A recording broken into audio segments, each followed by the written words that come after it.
In this video, I will be showing you how I create a project in ChatGPT to keep my ideas, documents, and specific instructions perfectly organized in one dedicated workspace.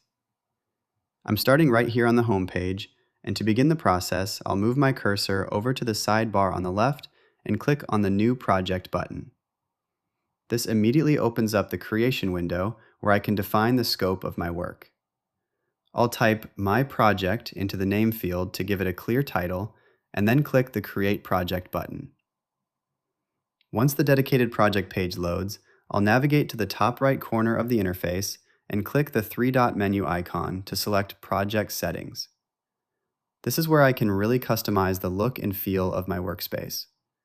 I'll start by choosing a specific icon and a distinct color so I can easily identify this project in my sidebar later on. Scrolling down, I'll also add very specific custom instructions for ChatGPT to follow within this project.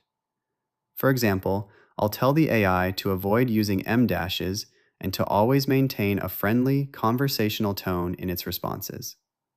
This ensures that every interaction remains consistent with my brand or personal style.